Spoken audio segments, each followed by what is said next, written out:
Hey all, so this is a video basically came up in my head. I have been just hurting for ideas and motivation. Y'all know how that goes. So I was reading a Tumblr page that I follow, a woman by the name of Rosslyn Paladin, who is a high-functioning autistic, and she said something very poignant, and I wanted to share it. She doesn't do videos. I don't know if she's verbal or not, but she doesn't do videos. She just type. And she said, direct quote, "Stop telling autistic people that they're so high functioning with this congratulatory grant." Um, and it would be the equivalent of saying, "Oh, wow," I'm skipping, I'm summarizing. "Oh, wow, you're blank race? I couldn't even tell. You must be very educated. You're so articulate." And that's just it. Don't, well, I get that all the time. And I said, I read this and I went, that happens to me. That happens to a lot of you. You've told me about this, and so I just want to bring that up. That it's a lot of you have told me individually that you find it insulting, uh, and to people who are watching, if you tell me, if you try to compliment me on how high functioning I am,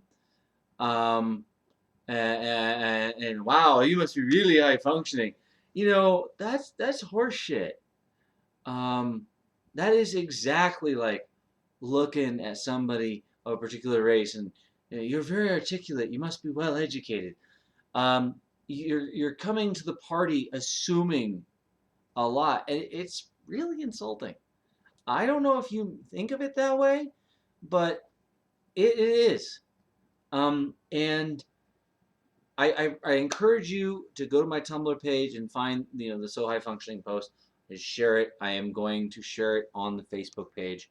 Um, I will link it below this video, and it's it per her words perfectly capture a feeling that I've had, that a lot of you have had, that maybe a lot of neurotypicals watching this don't understand. Um, a lot of us are not looking for fair. This can be summed up in another way. I am not. A lot of us. Wouldn't say all of us. I won't speak for everybody. A lot of us are not looking to be treated fairly. We are looking to be treated equitably. The difference between a fair treatment and an equal treatment can be illustrated by having two people and three boxes. Equal treatment is the really short of the two. They both need a box to see over the fence to see the thing. Fair treatment is they each get one box.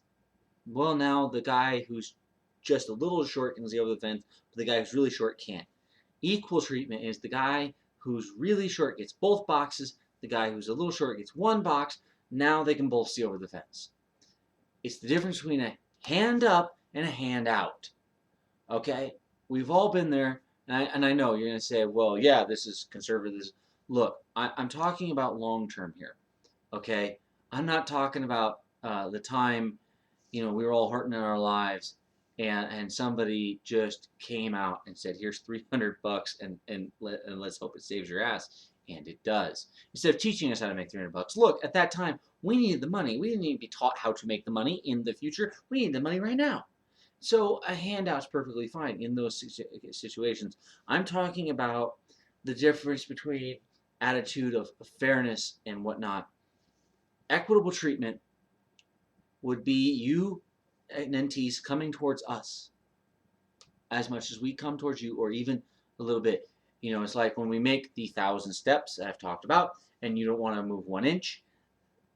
That's not being equitable, and it's not being fair to expect you guys to try as hard as we do. We have a lot more work to do. Equitable is we've now walked 1,000 miles. You can walk 100 yards. Equitable. Fair. Somebody once said fair is saying everyone has to run the same race. Equitable is saying, and at this race, the guy with no legs gets a wheelchair because he has no legs. So when you tell us, wow, you must be trying really hard, You are trying to be fair and treat everyone equally, but you can't do both in this situation. You can be fair, or you can be equitable in this situation. And you're also being incredibly rude. And I know, I'm an Aspie, and I'm telling you that I am telling you that you are being rude, and I'm an Aspie. Think about it. That's really rough.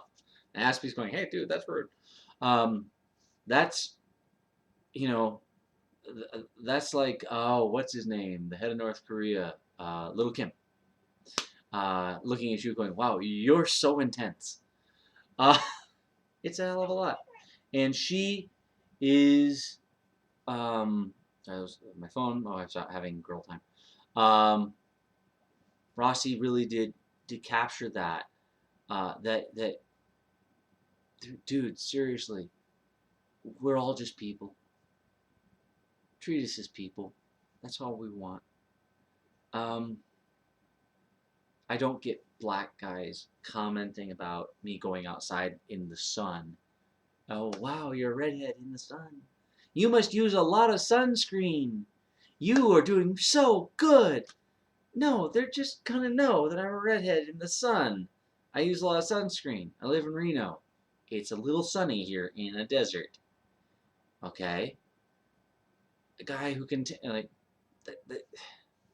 you wouldn't comment like that to a guy in a wheelchair, you know, who's just pushed himself down the street with biceps like the size of a Buick. Like, you know, you see some of these guys and they just don't give a shit. Oh, it's a hill? Roll up the hill. You know, and you don't look at them and go, wow, you know, you move so fast through the sound so easily. It's hard to tell you're in a wheelchair. Yes. And the word I've been sort of alluding to this whole time, which I completely spaced on, and I'm sorry I should have used it earlier, is condescending. Don't be a condescending prick. We know you're being a condescending prick. You don't think you are, and that's what makes it worse. Don't be a condescending prick. You wouldn't do it to a black guy or a Mexican guy or an Irish guy or a Chinese guy or a Martian guy or a Venusian guy or a Plutonian guy or a Klingon or a Vulcan or a Romulan or whatever you want. You wouldn't do it to them. Don't do it to us. Trust me. It sounds like you're talking to a 2-year-old. Wow, little Jimmy, you drew that so well. Who'd have thought you're only 2? Yes, you're being condescending. It's a 2-year-old. That's kind of okay. But when you do it to an adult, you're being a prick. Side note, my wife said something, and I think it fully applies here. Don't handle me. If you handle me like a puppy, I'll piss on your boots. And that's the thought I'm gonna leave you with. Have a good night, everyone. Oh, and yes, we did get a new couch. The green one is gone. It died. It cost $30 to toss in the dump.